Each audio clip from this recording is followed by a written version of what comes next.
இப்படி 4 யுகத்திலே நடந்து கொண்டிருப்பதோ வேதாயுகம். ஓம் நமச்சிவாய என்று சிவபெருமானை வணங்கி, ஐயனே நாடு வாழ்க, மக்கள் வாழ்க, மக்கள் நலமாக வேண்டும் என்று பெரிய யாகத்தினை வளர்த்து அந்த யாகத்தின் மூலமாக ராஜரிஷி ரோமரிஷி என்ற பட்டத்தை சிவபெருமான் பெற்று அடியேன் அமர்ந்த வண்ணம் சிவபெருமானை பூஜித்துக் கொண்டிருக்கின்றேன். யாரோ என்னுடைய அனுமதி இல்லாமல் என்னுடைய வனத்திலே வந்து கொண்டே இருக்கின்றார்கள். யார் என்று தெரியவில்லை. அவர்கள் எதற்காக வருகிறார்கள், எங்கிருந்து வருகிறார்கள், அவர்களுக்கு என்ன செய்ய வேண்டும் என்பதனை அறிந்து ஆராய்ந்து அவர்களுக்கு நல்ல யோசனைகளை சொல்ல வேண்டும். வர வேண்டும். யார் அங்கே?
தாங்கள் எந்த நாட்டை சார்ந்தவர்கள், எதற்காக இந்த ரோமரிஷி வனத்திற்கு வந்திருக்கிறீர்கள், தாங்களுக்கு என்ன வேண்டும், ஏது வேண்டும், கேளுங்கள். என்னால் முடிந்ததனை ஐயன் சிவபெருமானுடைய ஆசையோடு உங்களுக்கு வாரி வாரி வழங்க கடமைப்பட்டிருக்கின்றேன். இந்த ரோமரிஷி நாங்கள் எல்லாம் யார், எதற்காக இந்த வனத்தில் அண்ணா தம்பி என்று கத்தி கதறிக்கொண்டு வருகிறோம் என்று கேட்கின்றீர்களா? உண்மைதான். எடுத்துச் செல்கிறேன். கவனமாக கேட்க வேண்டும் சாமி. கவனமாக சொல்லுங்கள். எங்கள் குணத்தின் பேரை இன்பமாய் செல்வேன் ஐயா. பாண்டலர் நாட்டின் பேரை வரிசையாய் செல்வேன் ஐயா.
பாண்ட மன்னனுக்கும் குந்தமா தேவிக்கும் ஜெபித்த தருமன் வீமன் அர்ஜுனன் நகுல சகாதேவன் என்று ஐவர்கள் பிறந்தோம் வளர்ந்தோம் அஸ்தாபியை சீரும் சிறப்போடு நாங்கள் தர்மத்தை நிலைநாட்டி ஆட்சி புரிந்து வந்தோம் சாமி. அப்படி வருகின்ற வேளையில் என்ன நடந்தது தெரியுமா? சொல்லுங்கள் தர்மன். அதையும் சொல்கிறேன் கேளுங்கள் சாமி. பெரிய மகனொரு சாமியே கேளும் சாமியே பேராதி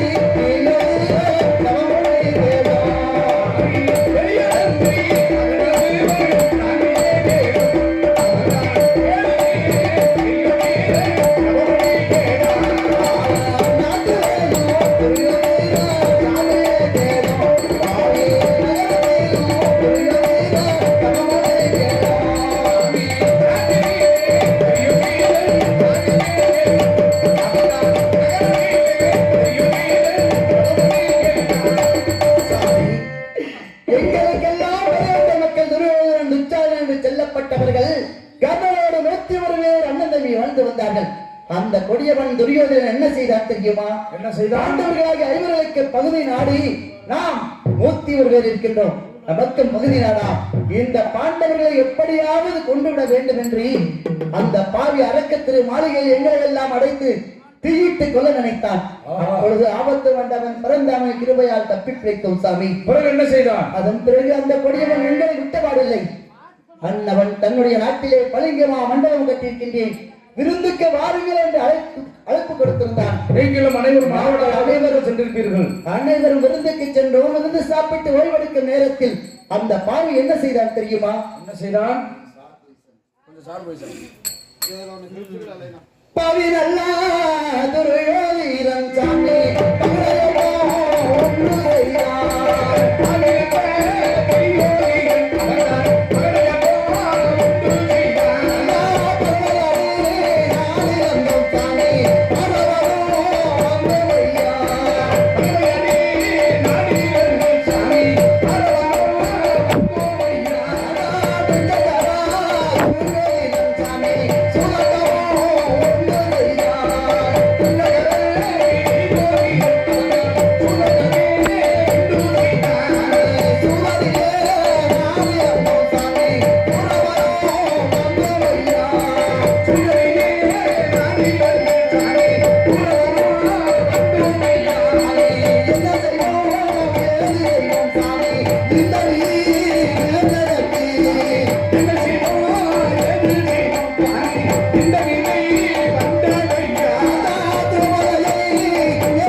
செய்தான்.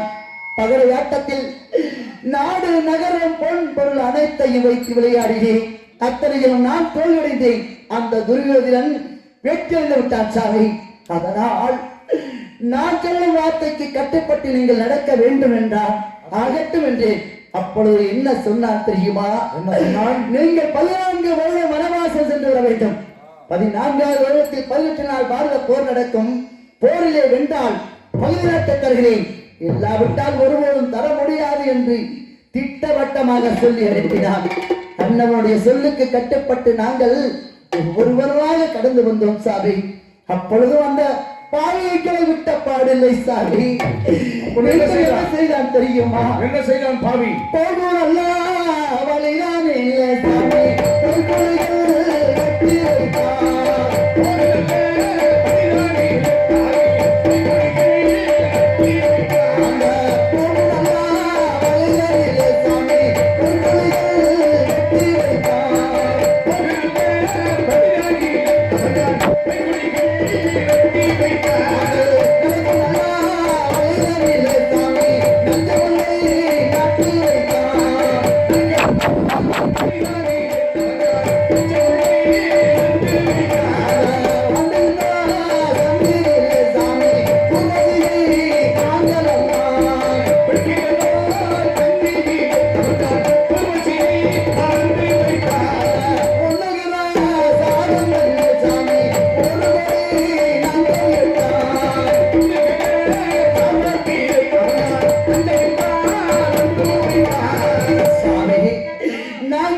ஓடுகின்ற வழியிலே போய் குழிகளை வெட்டி வைத்தார்.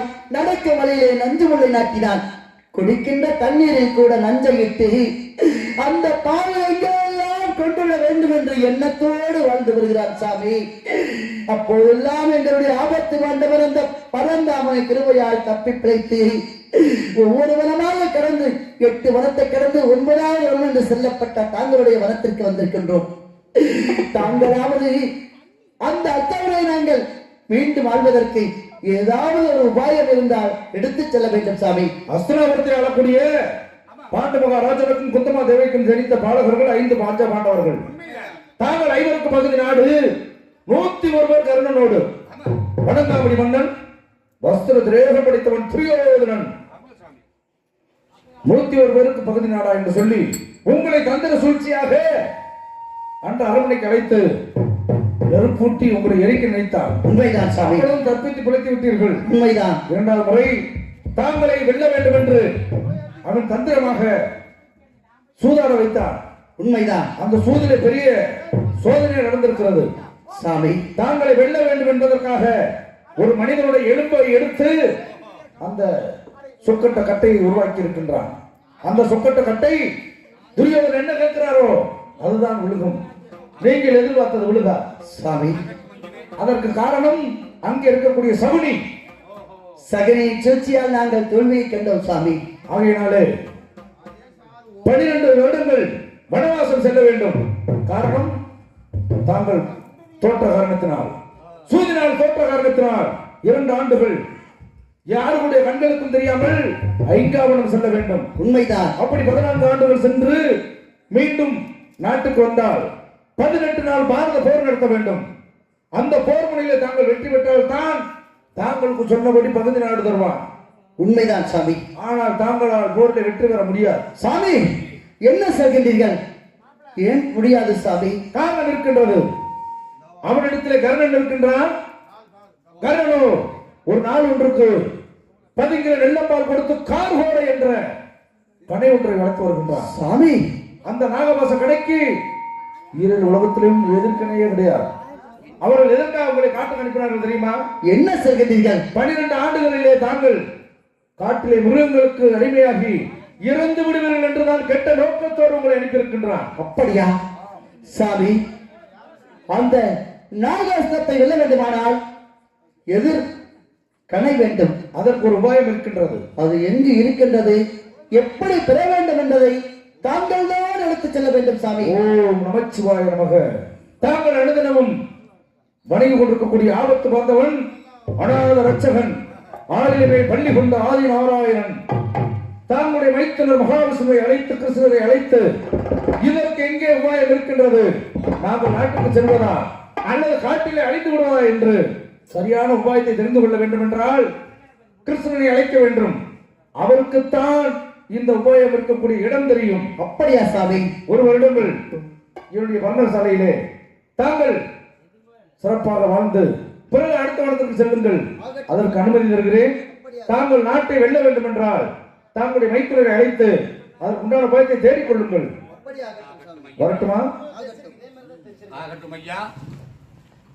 தம்பி வீமா, இந்த வனத்திலே வாழக்கூடிய ரோமரசி தேவர் சொன்னதை கேட்டாயா? கேட்டுக் கொண்டிருந்தேன்.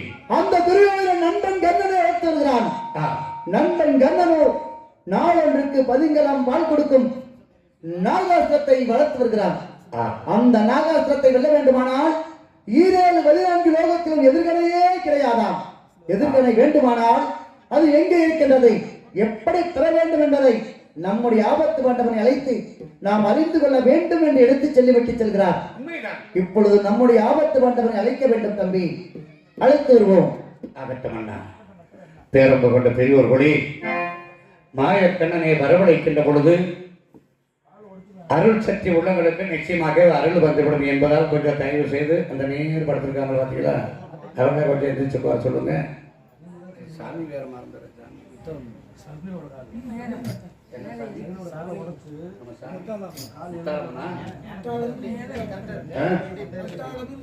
முத்தாளமா கட்டாளமா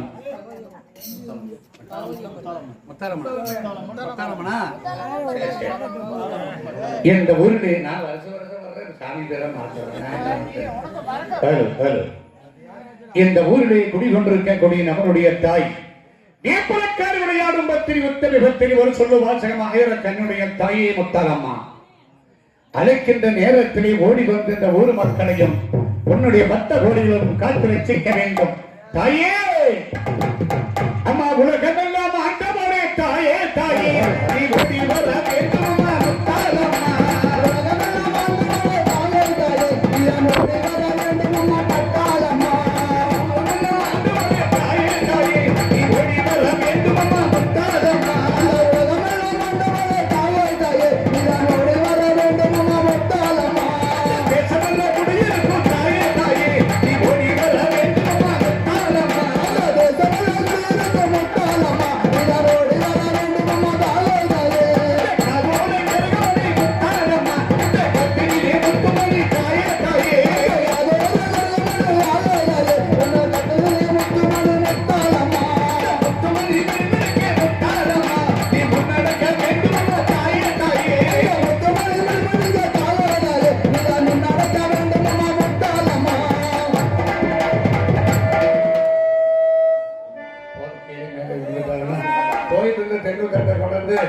அவங்களை பொட்டை வச்சு விடுங்க அங்க ஒருத்தருக்கு கீழே மேலே விழுந்துட்டு தப்பா போயிடும். நேரம் நிக்கட்டும் சாமி. தாயே முத்தாலம்மா அழைக்கிற நேரத்தில் ஓடி வந்த நீ இந்த பக்த கோடிகளையும் உன்னுடைய குழந்தைகளையும் காத்து ரசிக்க தென்னூத்தட்டு எடுத்துக்குவாங்க சாமி. தென்னூத்தட்டு எடுத்து கொண்டு வந்து அவங்களுக்கு எல்லாம் பொட்டை வச்சு விடுங்க. அப்படி முன்னாடி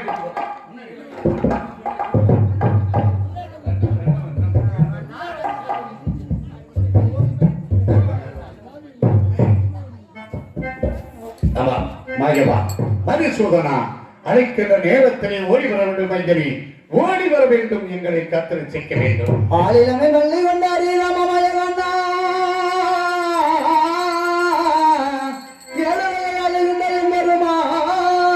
மயகண்ணா ஏழையின் குரல் கேட்டு எழுந்தோடி வரும் ஐயா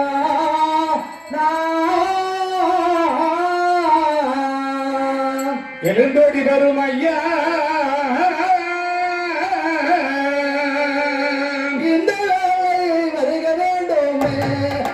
ராமா ராமா எங்களையும் காக்க வேண்டுமே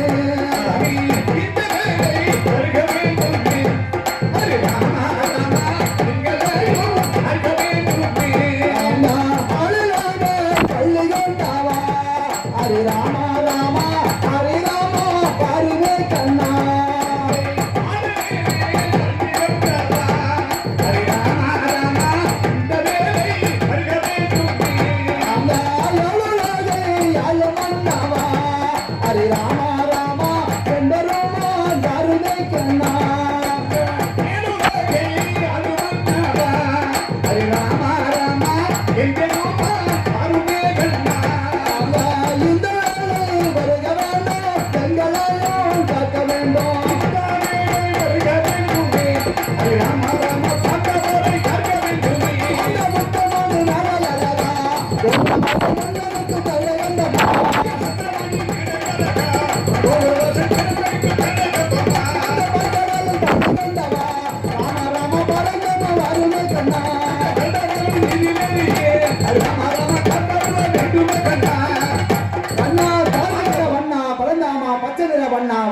கண்ணா ஆண்டவர்கள் அழைக்கின்ற குரலுக்கு ஓடோடி வர வேண்டும் கண்ணா ஓடி வர வேண்டும்.